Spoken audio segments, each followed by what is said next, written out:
Welcome back, Riders. You know, Hunter x Hunter is a lot of things. It's my favorite anime, it's on my shirt right now, and it's strange beasts and monsters, vast riches, hidden treasures, evil haunts, uncharted frontiers, the mysterious unknown. But when you analyze the structure of Hunter x Hunter, beyond just being the best world building in all of anime, the magic of Hunter x Hunter is the people who are captivated by the magic in those words. And their relationships. Hunter x Hunter is laden with these deep, complex relationships, from the weird, twisted web of a relationship the Phantom Troop has, to the heartwarming relationship we get from the original quartet that meets before the Hunter exam. And like most stories, the relationships in Hunter x Hunter are the linchpin of the narrative. When they aren't the driving force of the arc, the relationships that are developed along the way will invariably play a really crucial role in how the story unfolds and what the final conclusion of the arc actually ends up being. But if you know me or have watched any of my previous videos, you know that I get really hung up on words and what they mean, probably to a fault. After watching what feels like a million videos obsessing over the true nature of the relationship between Gon and Killua, I started thinking about that word, relationship. Like, what does it mean, really? And what does it mean in the context of Hunter x Hunter? In a lot of these videos, people say that Gon and Killua love each other, and it made me think, like, what do people actually mean? While it's definitely not up for debate that the two of them share a deep love, do people really feel like their love is romantic? And if they do, in what way? And look, I'm not trying to poke holes with some hot take if what your internet hobby is shipping 12-year-olds. But I think there's a strong argument to be made that the love that they feel is a different concept of love than what most people seem to be referring to when they talk about them. Because I see a lot of shipping of Gon and Killua, and maybe I wouldn't have made this video if I wouldn't have seen some heinous fan art on Instagram recently, but I really think that their love is not necessarily romantic. I mean, are there any outright romantic relationships in Hunter x Hunter besides the soul-crushing relationship between Squala and Eliza? I mean, there isn't really anything that's romantic in the way that we might think of the word. When it comes to love in Hunter x Hunter, weirdly, people mainly reference Gon and Killua, and to me, this understanding of love and kind of all of love in Hunter x Hunter, it comes down to language. It comes down to what our understanding of these concepts are, what we feel and the way we choose to express them. Because the truth is, English is like a bottom tier language when it comes to expressing affection in general, but when identifying love, we really pale in comparison to, famous examples like ancient Greek philosophers. The ancient Greeks had several unique words to describe love based on the kind of love you were feeling, and when you think about that, it really makes sense. I mean, the feeling of love you have for your parents isn't the feeling of love you have for your friends, which isn't the feeling of love you have for your partner, which of course isn't the feeling of love you might have for yourself, unless you're Ellen DeGeneres. Let's toast to you not being pregnant. If you're not pregnant, then we should. Oh my goodness. I can't believe. Hi Ellen, I loved you in Dr. Dolittle. While there are tons of different types of love defined by ancient Greek philosophers, in this video we're going to talk about the different types of love expressed in the story, the characters who express each type, and we're going to look at them in the order of the impact each type of love has had on the narrative of Hunter x Hunter. Starting out with the least impactful, we have Eros. Eros is physical love, or sexual desire. It's a type of love that involves passion, lust, or romance as we understand it in the West. Both of the examples of Eros in Hunter x Hunter that I chose involve Biscuit Kruger, which is just funny to me. Because on the front end, you have the time that Biscuit is lusting after Hisoka on Greed Island. And then the second one is kind of a manga spoiler. It's pretty recent, so if you haven't read that and don't want to be spoiled, click ahead. But it's Vergay or Vergai, I don't know how you pronounce that because they haven't said it in the anime yet, sadly. But he loves Bisky. He's really taken by her. And just a shout out to him because The cute form isn't really it for him, but when he gets the muscle mommy, he absolutely loses it, and, relatable. That's all I gotta say is relatable. And honestly, Eros doesn't play a huge role in Hunter x Hunter. I mean, Bisky to Hisoka and Great Island, maybe.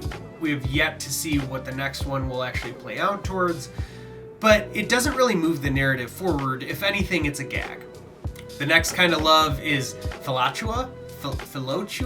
I'm not Greek. I'm not going to take responsibility for my pronunciation, if I'm going to be honest. But this refers to how a person views themselves and how they view their own mind and body. In modern terms, this can be defined as like self-esteem, which can be a good thing, or hubris, which can be a bad thing. And as an example of that, of course, I had to pick Hisoka. I mean, we don't have moments where Hisoka's like losing it because of his own self, but the like pervertedness that he expresses about other characters and their power level, I mean, ultimately that's a reflection of himself. His desire to fight people who he values as strong as himself or as like competition is a reflection of himself, and I think he does it in the most perverted way I've ever seen in anime before.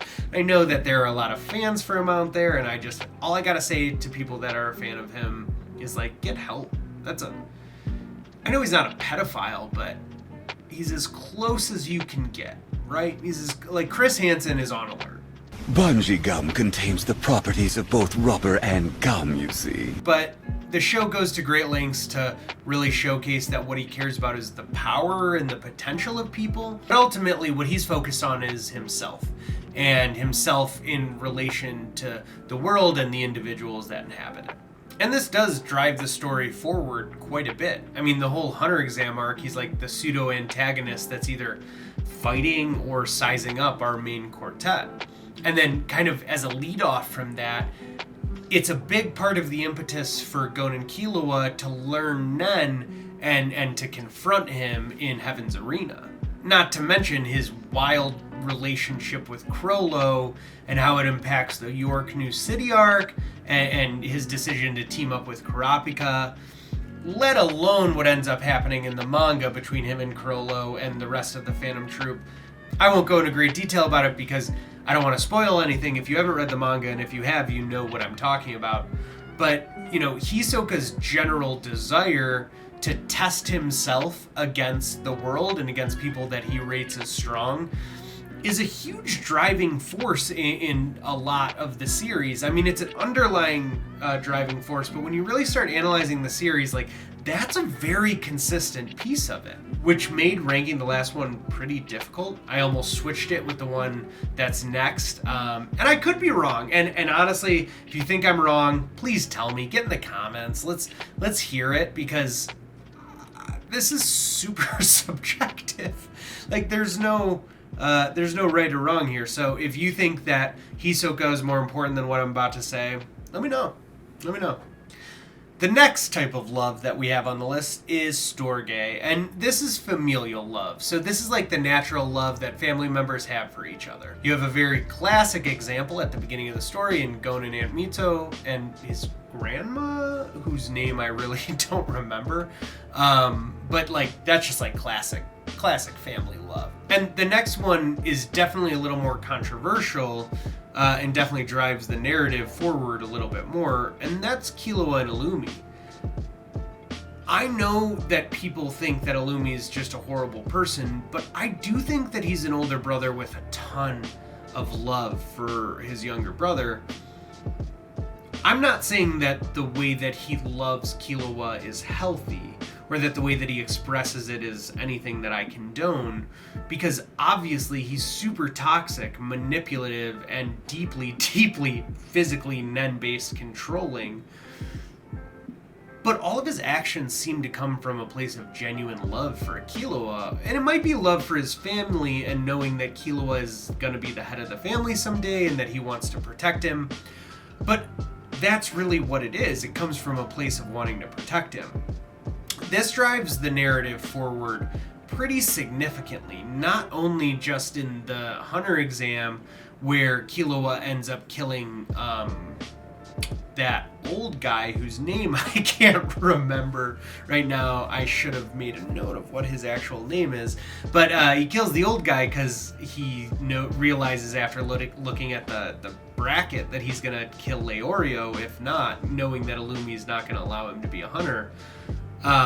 But then obviously it plays a massive part in the Greed Island arc when Bisky confronts Killua about that in his relationship to Gon. And I think ultimately that ends up becoming a hugely defining moment for Killua in what his relationship is with Gon, something that doesn't probably fully play out later until the Chimera Ant arc. Speaking of which, probably the strongest example of Storge in the series is the Royal Guards with Meruem.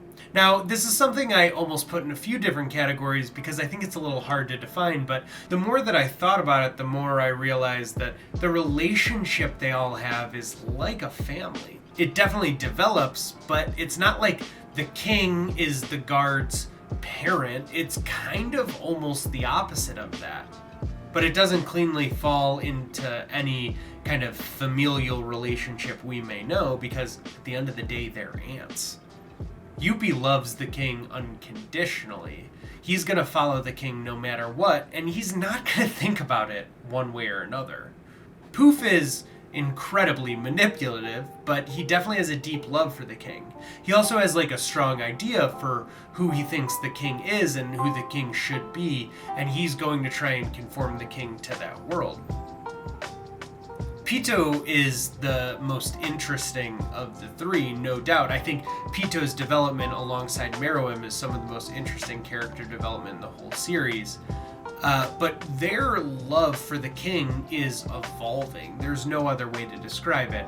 It evolves kind of based on what the king decides that they are. And when Meruem changes, and when Meruem shows the capacity to change, so does Pito. But they all love the king in a way that's protective and territorial and responsive in a way that a person would have of their family member. It may not fall into a father-son relationship or a sibling relationship, but there's no clearer capacity to describe what this love is than a familial love. Well, because they are family. And I don't think I really need to go in depth about what the impact of the narrative around the relationship between the Royal Guards and Meruem is. I mean, that is ultimately the relationship that leads to the climax of the Chimera Ant arc. And it's not really just how this impacts their relationship with the king. I mean, there's the post-Rose moments of them sacrificing themselves for him out of love that lead to the, hugely emotionally impactful moments with Komagi, but there's also the whole bit with Pito and how her changes based on her change in relationship with the king impact her interaction with Gon that ultimately lead to his transformation. I mean, that's something that we don't even really know what the full impact of that on the story is because Togashi hasn't finished the series yet. The second to last type of love I'm going to mention here is one that you might have heard of before, and this is agape. Agape is unconditional, sacrificial love. This is the kind of love that's felt by a person who's willing to do anything for another person, including sacrificing themselves. First on the list of characters is someone I mentioned before, and it's Squala and Eliza. I mean, this is like textbook definition. He literally sacrifices himself for her. It doesn't really impact the narrative at all, though. When talking to people about this video concept, people kept telling me to bring up Silva and Kikyo. They're married, right? Like, they have kids together. We don't know enough to really define them, so I guess people would say agape because this is what people like talk about when they talk about like marriage love a lot. And we don't know if it's eros because they're not like lusting over each other. I don't know. This isn't really worth talking about. People also told me to talk about Palm in this section. With Gon, she's just a pedophile. With Nov, I guess with Nov, she probably like has a sacrificial element, especially the way that she approaches invading the palace. And that does end up playing a pretty big role, so I'll give her that. But that's all I can sacrifice for her.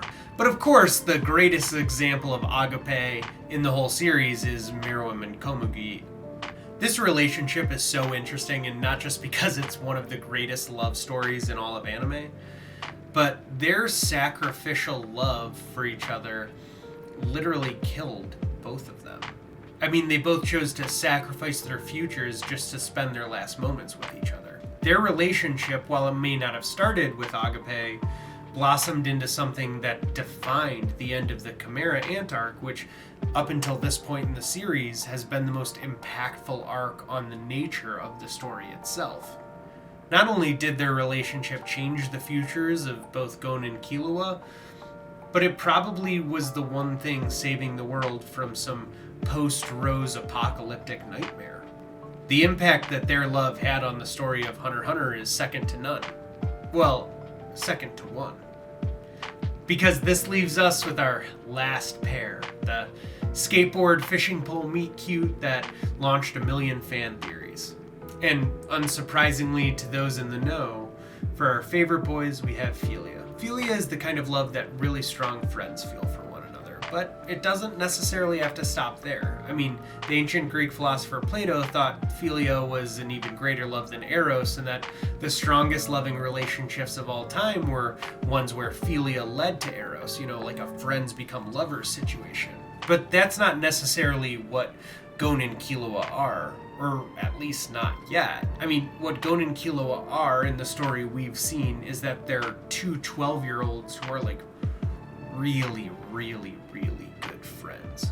And like I said, I'm not trying to poke holes in any of your fan theories. There is a chance that these are two people who will eventually be in love with each other. I mean, not to be weird about anything, but we were all 12 years old at some point, and maybe someone watching right now is 12 years old. Go to bed. Go to bed.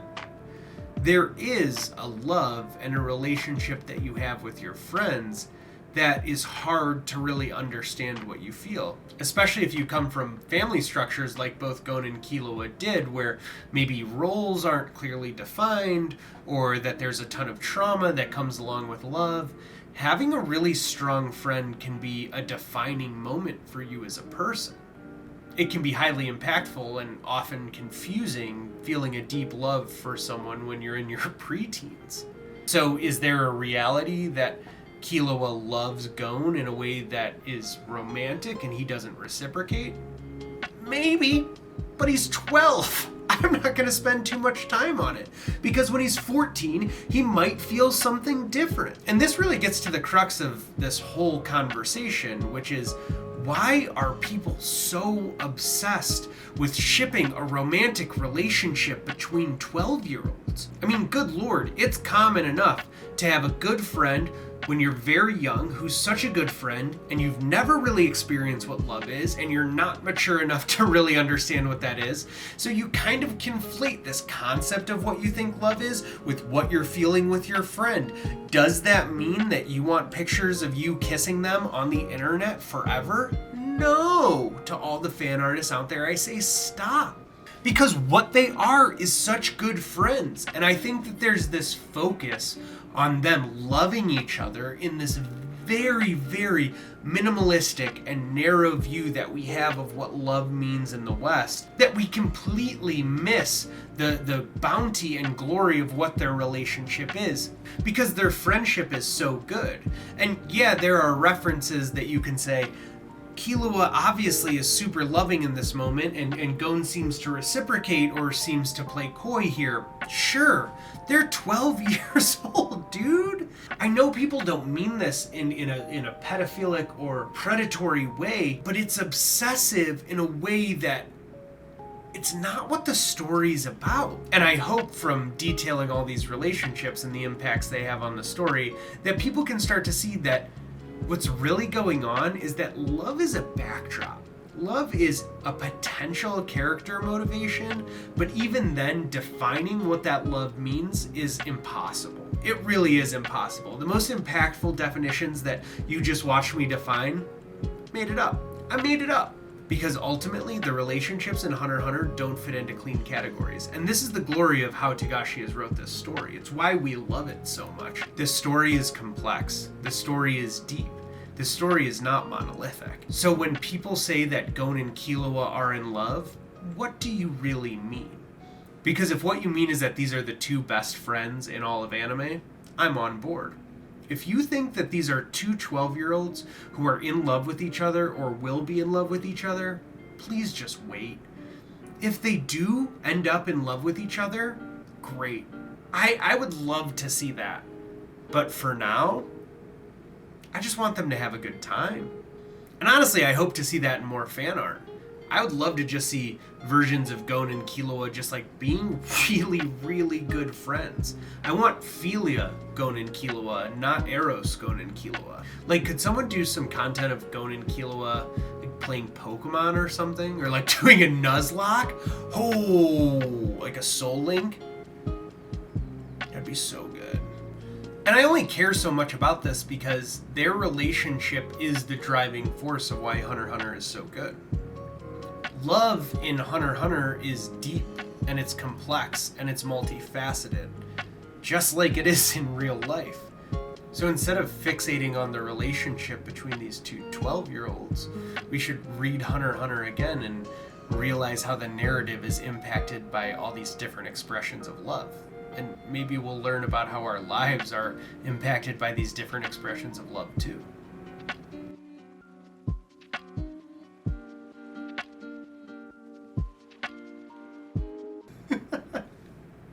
Dr. Doolittle's such a weird reference.